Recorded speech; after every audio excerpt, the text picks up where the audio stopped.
Discarding Wise sa Radyo Pilipinas World Service. Programang serbisyo publiko, magbibigay impormasyon, mga tips at gabay sa tamang diskarte sa paggamit at pag-invest ng perang pinaghihirapan ng mga OFWs o mga Filipinos living and working abroad. Alamin ang mga galawang Discarding Wise. Discarding Wise. Kasama sina Leo Magpayo at multi-awarded financial at market analyst Jonathan Jonas Ravelas. Panahon na para magsimula tungo sa financial independence para sa isang stable financial future para sa iyo at sa iyong pamilya. Kaya't halina't samahan natin sila Leo at Jonas sa Discarding Wise. Discarding Wise. Dito sa Radyo Pilipinas World Service.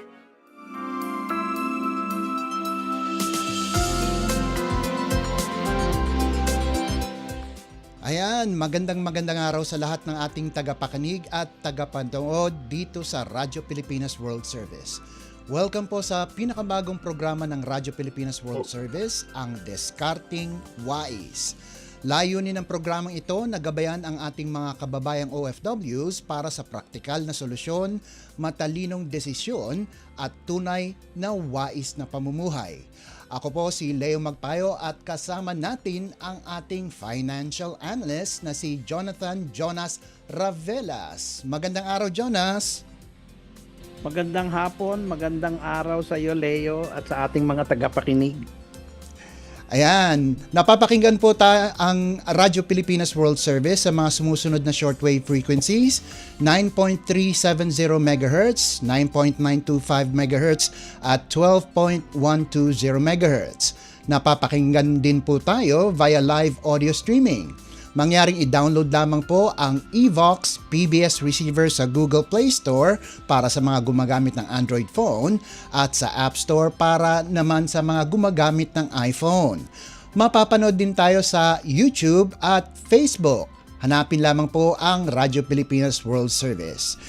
Matutunghayan nyo ngayon, araw na to, ang ating balitang pinansyal at pang-ekonomiya kung saan tumaas ang financial system ng bansa at nakalikom ang gobyerno ng $2.75 billion mula sa dollar bonds sa international market.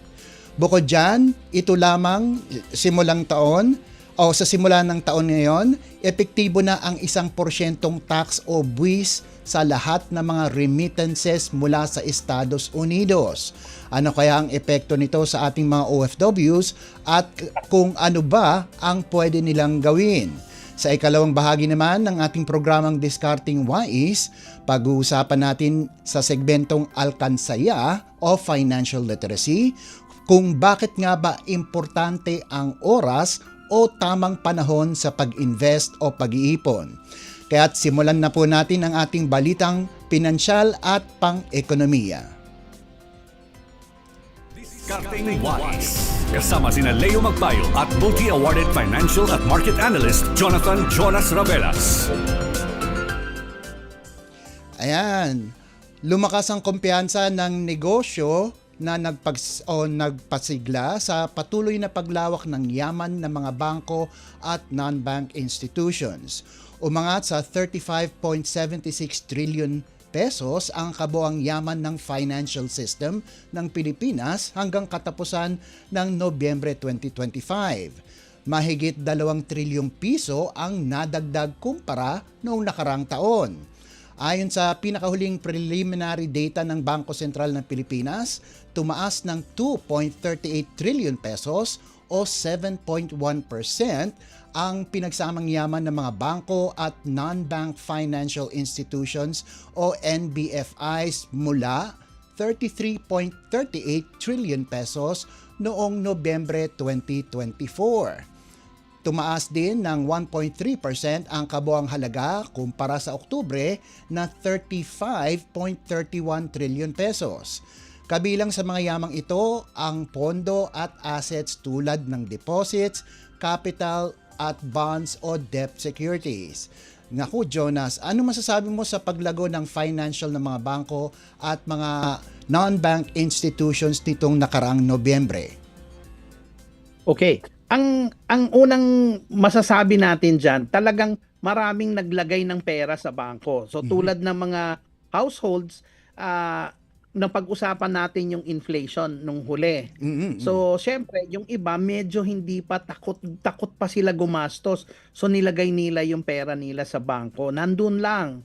Tapos, yung mga negosyante na dahil sa ating floodgate scandal, kumbaga, nag-aantay lang sila ng mga sinyales na mas maiting na ang ating laban sa korupsyon, iniwan lang nila yung pera nila sa bangko. Kaya, kumbaga, nakapark lang lahat yan. Nakaparada lang yan dyan kasi nag-aantay sila ng tamang panahon. So, magandang ehemplo yan kasi ibig sabihin, lahat ng tao naniniwala sa ating financial system. Hindi sila naglalagay ng pera sa ilalim ng kanilang kama, no? Lahat nasa bangko. So, isa pong magandang signal yan ng confidence. Ayun. Oh, ano ba? Ayun. Ano nga ba yung mga non-bank financial institutions?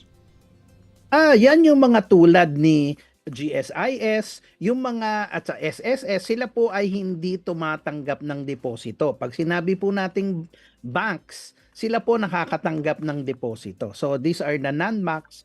Kaya yan po yung kumbaga contribution naman ang kinukuha nila sa atin. So kasama dito yung mga insurance, ganun. Oo, isa pa yon. Oo. Okay. So, yung sistema natin ngayon, talagang kumbaga lahat kumbaga ang nangyayari lang dahil sa nangyari na pag-aantay ng lahat dyan sa floodgate na yan, nakaimpok lang talaga yung pera na yan sa mga institusyon na to. Nakatago lang yan. Oh. So ayaw nilang gumasta sa ngayon, parang wait and see. Oo, hindi naman. Yung iba talagang gusto nila makakita ng kumpiyansa na talagang number one, pagdating sa inflation, hindi na to aakyat, lalo na ngayon sa mga yung napag-usapan natin tungkol sa langis nung 1 linggo. Tapos ngayon, yung mga news tungkol sa ginagawa ni Pangulong Trump, no? So, yung iba, medyo, teka muna, mag-aantay muna ako kung anong gagawin nila bago ako gumastos. Sa ikalawang storya naman natin, no, nakalikom ang pamahalaan ng $2.75 billion mula sa dollar bonds sa pagbabalik nito sa international market matapos ang 1 taon. Ang triple tranche issuance ay ang pinakamalaking US dollar bond deal ng Pilipinas sa mahigit 3 taon at lumampas sa initial target na $1.5 billion. Nakalikom ang pamahalaan ng $500 million mula sa 5.5-year bonds na may 4.25% coupon rate, humigit kumulang 50 basis points sa ibabaw ng katapat na US Treasury yield, ngunit 20 basis points na mas mababa sa target spread na 70 basis points. Ang 10-year bonds ang may pinakamalaking tranche sa $1.5 billion na may 5% coupon rate, 80 basis points sa ibabaw ng US Treasury yield, ngunit 20 basis points pa ring mas mababa sa 100 basis point target spread. Nakakuha naman ang pamahalaan ng $750 million mula sa 25-year bonds na may 5.75% coupon, mas mababa rin sa 5.9% target. Ngayon, Jonas, anong ibig sabihin nito? Okay. Unang-una, dahil nakalikom tayo ng malaking utang, no? Ibig sabihin kahit may konting ingay dito sa atin tungkol sa korupsyon, naniniwala pa yung international community at saka mga creditors na tayo ay isang country na maganda ang credit rating. Yung mas mababa doon sa 100 basis points na sinasabing target, isa pong magandang sinyalis yan na maganda ang ating credit. Ang pananaw ng ating ng ibang bansa sa atin at investor, okay tayo.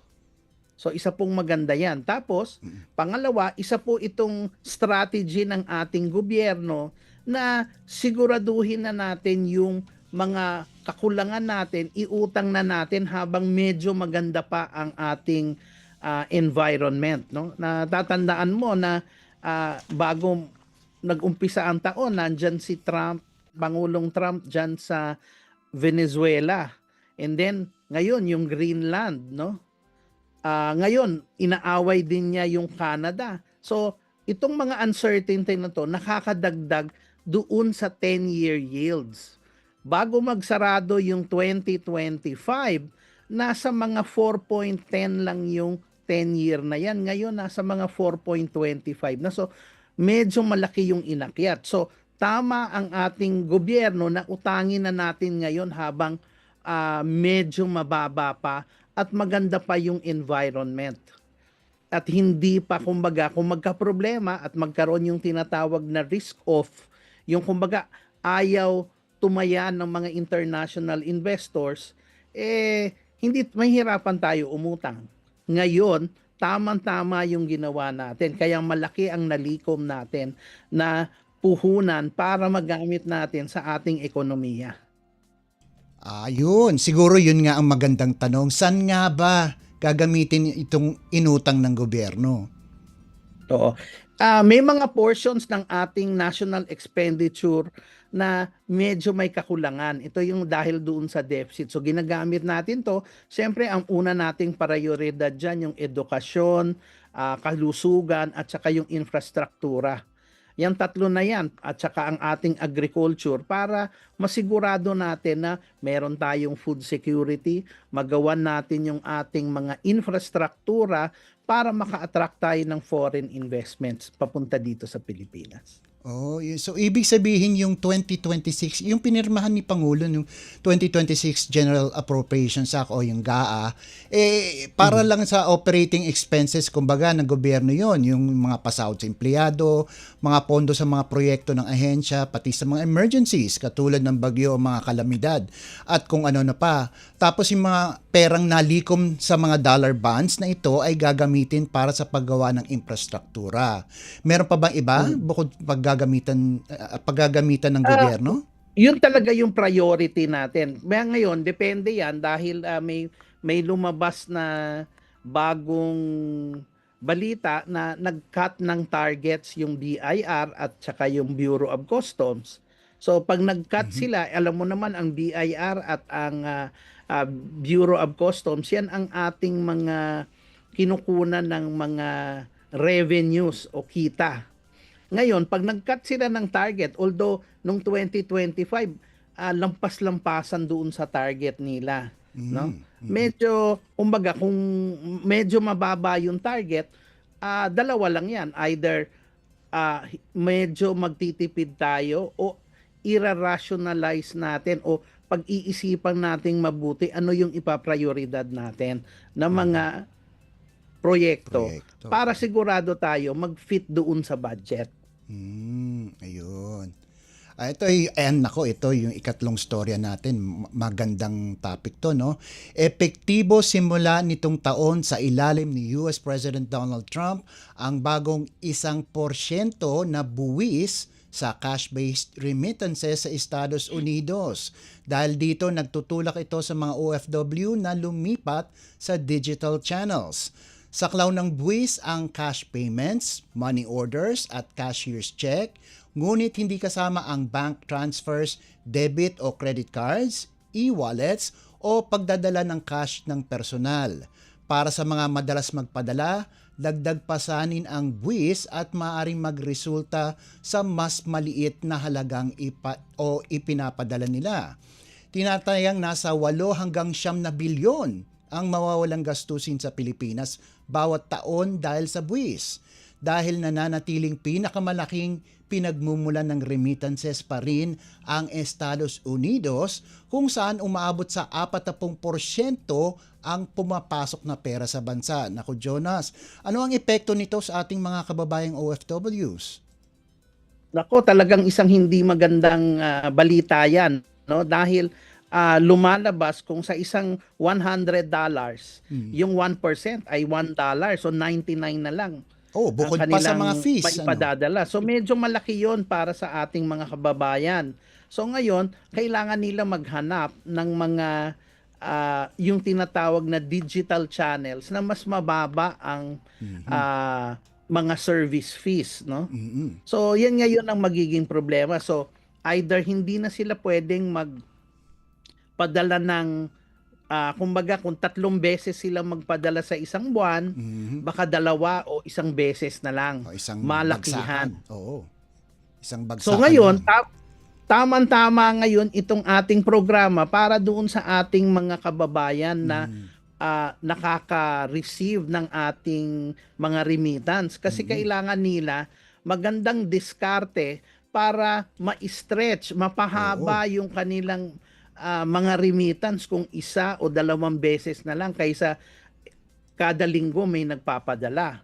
'Di ba? So Oo. talagang ngayon, mahirap talaga, kailangan kumbaga mag-cost cutting, maghanap tayo ng mga pamamaraan na hindi tayo madagdagan ng gastos pag nagpadala tayo sa Pilipinas. Kaya yung iba gumagamit ng digital channel para maipadala na mas mura. Kahit may 1% ka, pero mas mababa yung mga fees, no? Oo. Ngayon, naghahanap tayo kung ano yung mga average fees na yan. Siguro sa mga, maybe in mga 2 linggo, makita natin, makompare natin ano yung pinakamura. Kasi bali itong 1%, no, para maliwanagan ng ating mga tagapakinig, no. Itong 1% bukod pa ito sa service fee. Oo, kunyari mga Western Union, yung ganun no. Yeah. No, kaya talaga medyo lalo na doon sa mga laging nagpapadala, mahihirapan sila. Ngayon, itong 1% na ito, hindi lang ito sa ating mga kababayan. Ito ay kahit sinong 'di ba, kahit Amerikano ka na magpapadala ka sa mga ibang kamag-anak mo dito sa Amerika, no? Pwede kang ma-subject diyan sa 1%. Oo, tama ano. Talagang ang impact talaga niyan nung inimplement yan sa mga ibang bansa, talagang yung ine-estimate mo na 8 billion, baka medyo exaggerated pero pwedeng ganun kalaki. Talagang hihina talaga yung ano ng remittance. May malaking porsyento talaga na kumbaga magpipigil sila ng pagpapadala ng palagi. Kumbaga, kukonti na lang pero mas malaki. 'Di ba? Ngayon, siguro hindi pa natin mararamdaman dahil humihina ang piso. Oo nga. No? Pero kung titingnan natin sa gastos ng ating mga mamamayan dito, 'di ba? Kakain din 'yan. Kung mahina na kung biglang lumakas yung piso, tatamaan sila. Pag yung nagpapadala naman, gusto niya humina yung piso para makatipid siya, 'di ba? So yan ngayon yung mga, kumbaga yan ang mga problema ng pamilyang Pilipino na mayroon silang mga kamag-anak o magulang na OFW. Ayun. Alam mo, sa tingin ko kaya ginawa to ni US President Trump, ano? Siguro para malaman nila, para maging malinaw kung saan nanggagaling o napupunta yung remittances, ano? Isa pa yan. Pero kasi talagang ang gusto ni Pangulong Trump, lahat ng mga nagtatrabaho puro Amerikano 'Di ba? Yun yung gusto niya, yung America first.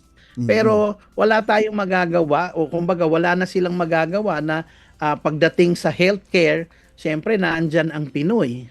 'Di ba? Yan ang mga nurses natin. So kaya halos kalahati o 50% ng ating mga remittance ay galing sa Amerika. Oo, tama. Ayan. At yan ang ating balitang pinansyal at pang-ekonomiya. At magbabalik po ang ating programang Discarding Wise pagkalipas lamang ng ilang paalala. Itinuloy na po natin ang zero balance billing. Libre po. Ibig sabihin, ang serbisyo sa basic accommodation sa ating mga DOH na ospital, wala nang babayaran ang pasyente. Ang dami pong challenge, hindi po namin alam kung saan namin kukunin, ganon, nag-iisip kung paano namin mababayaran. Siyempre po, masayang masaya, super saya po dahil na zero billing po kami. Opo, malaking ano po talaga, malaking tulong po. Mabilis lang din po. Bayad na ang bill ninyo. Uulitin ko, wala nang kailangan bayaran ng pasyente basta sa DOH Hospital dahil bayad na po ang bill ninyo. Naiiyak ako kasi sobrang saya. Maraming salamat po, Mr. President Bongbong Marcos Jr. Hindi kami nagkamali ng taong ihinalal. Discarding Wise. Kasama sina Leo Magpayo at multi-awarded financial at market analyst Jonathan Jonas Ravelas.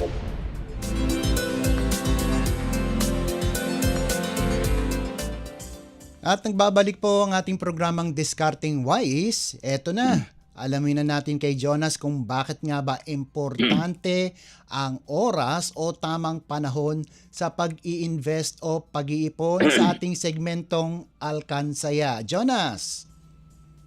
Oh, talaga importante. Kung matatandaan mo nung nung unang episode natin, pinag-usapan natin kung bakit hindi nag-i-invest ang ating mga kababayan. No, talagang tulad ng sweldo, nakikita natin dalawang klase lang yan. Either sakto siya o zero. Kaya malimit nagkakaproblema ang ating mga kababayan na makapag-invest o makapag-save. So yan ngayon yung challenge ng ating mga kababayan. Kaya meron akong i-share na mga sasabihin ngayon na talagang importante, no? Kasi pag hindi natin pinag-usapan ang pera, no? Maraming consequences 'yan, no? Unang-una, pag pinag-usapan natin yung pera, ito ay isang pangangailangan. 'Di ba? Kailangan natin 'to. Pangalawa, pag pinag-usapan natin ang pera, ito ay nakakataguyod ng pamilya at saka yung ating well-being, yung ating pananaw sa ating sarili. Pangatlo, pag na maganda ang balanse natin ng ating mga pinansyal na mga gamit, no? Tulad ng savings at saka ating mga utang, no? Kaya natin mag-survive ng mga periods ng crisis tsaka emergency. So ang financial literacy talaga all about yung pananaw mo, no? It's a positive mindset. Ngayon, bakit ba natin importanteng pag-usapan yung oras? Okay? Kasi ngayon, isang pinaka-importanting fact sa buong Pilipinas na 50% ng ating populasyon ay 25 years old. So, ano pa ibig sabihin? Yan yung sinasabi nating demographic dividend. Habang bata pa yung ekonomiya mo, pagka-graduate mo ng college, hanggang 60 ka, ang kikitain mo exponential. Hindi katulad nung nag-umpisa ako na kailangan merong kang solid na trabaho. Kaso isa lang yung trabaho mo. Ngayon, tulad ng paggamit ng digital, tulad ng ginagawa natin, kaya natin gumawa ng mga ibang trabaho kahit meron tayong talagang trabaho. Meron tayong tinatawag na gig economy, yung sideline. Sideline. 'Di ba? Yung ating mga OFW nagagawa 'yan, dalawa trabaho nila. 'Di ba? Pero dito sa atin ibang klase. Malimit, kailangan isa lang yung trabaho mo, 'di ba? Para sa panahon ngayon dapat multiple yung income mo. So ngayon, bakit importante yung oras? Kasi akala natin 25 ka, bata ka. Isang pikit mo lang, malapit ka na sa 60. So, ang oras is one of the important na pag-aari na hindi natin kayang i-control. Okay? So ngayon, bibigay ko muna itong statistics bago natin pag-usapan. Sa isang study sa US ng LIMRA, so ito ay isang insurance organization, no, sa US. Ang sinasabi ng kanilang study globally na 1% of people who are 25 will become wealthy. Sila lang yung yayaman, Mm. no? Another 4% will be independent. Mhm. Meaning, kaya niya na kahit hindi na siya magtrabaho ng 60, okay pa rin siya. Oh, oh. Pero 5% will still need work. Mm. Okay? And 27% mamamatay dyan. Oh. Mm. Okay? Mm. And 63% will be broke. Yan ngayon yung malaking problema. Nako, oh. So, kasi talagang kumbaga pag hindi mo inalagaan sarili mo, Mhm. hindi ka mahihirapan ka. Mm-mm. Tapos, so given na yung sitwasyon na yan, yung babalik tayo doon sa oras. Pag pinag-usapan natin yung investment, pag pinag-usapan natin yung mga investments, tatlong bagay lang yan. Unang-una, kailangan natin maglagak ng pera sa mga pag-aari na lalong tataas yung value. Mm-mm. Tulad ng lupa, tulad ng stocks, bibili ka ng ginto Yan. o diamond, yan. So, pero kailangan mo ng oras. Hindi yan kikita agad. Oh, tama. 'Di ba? Oo. Pangalawa, kailangan mo ng recurring income, whether nag-invest ka sa time deposit, nagparenta ka ng bahay. Mm. Importante 'yan, Mm. no? Oo. Okay. Importante yan. Oh. So, pangatlo, ito yung majority ng ating mga kababayan, ito ginagawa, nag-i-invest sila sa jackpot. Bibili ng loto, magkakasino, 'di ba? Okay. So syempre hindi kasama sa investment ng casino. Oh. Pero ang tamang pananaw diyan is bibili ka ng isang stock na naghahanap ka sino ba yung susunod na PNB, sino ba yung magiging susunod na BDO. Mm. Maliit na bangko pa lang, binili mo na, hinawakan mo ng matagal, baka ito yung susunod na BPI o Metrobank. Ayan. So, may mga ganyan, pero taon ang binibilang. So, depende sa'yo kung may oras ka para mag-invest dyan. Kaya yan ang challenge sa mga ating mga mamamayan pag pinag-usapan yung pera. So, isa sa isang konsiderasyon, hindi lang yung kita, pag-uusapan din natin yung oras. Kaya kailangan lagi tayong handa bago natin pag-usapan sa ating susunod na episode, pag-uusapan na natin ang kita. Mismo. 'Di ba? Yung income, anong gagawin natin sa ating income? Ayun. Okay. Maraming salamat, Jonas. At bago po tayo tuluyang magpaalam, napapakinggan po tayo o ang Radyo Pilipinas World Service sa mga sumusunod na shortwave frequencies. 9.370 MHz, 9.925 MHz at 12.120 MHz. Napapakinggan din po tayo via live audio streaming. Mangyaring i-download lamang po ang Evox PBS receiver sa Google Play Store para sa mga gumagamit ng Android phone at sa App Store para naman sa mga gumagamit ng iPhone. Mapapanood din tayo sa YouTube at Facebook. Hanapin lamang ang Radyo Pilipinas World Service. At dito na po nagtatapos ang ating programa para sa Radyo Pilipinas World Service. Ako po si Leo Magpayo. Ako po si Jonas Ravelas. Magkita-kita muli tayo sa susunod na linggo sa kaparehong oras dito sa Discarding Wise. Discarding Wise. Discarding Wise sa Radyo Pilipinas World Service. Programang serbisyo publiko, magbibigay impormasyon, mga tips at gabay sa tamang diskarte sa paggamit at pag-invest ng perang pinaghihirapan ng mga OFWs o mga Filipinos living and working abroad. Alamin ang mga galawang Discarding Wise. Discarding Wise. Kasama sina Leo Magpayo at multi-awarded financial at market analyst Jonathan Jonas Ravelas. Panahon na para magsimula tungo sa financial independence para sa isang stable financial future para sa iyo at sa iyong pamilya. Kaya't halina't samahan natin sila Leo at Jonas sa Discarding Wise. Discarding Wise. Dito sa Radyo Pilipinas World Service.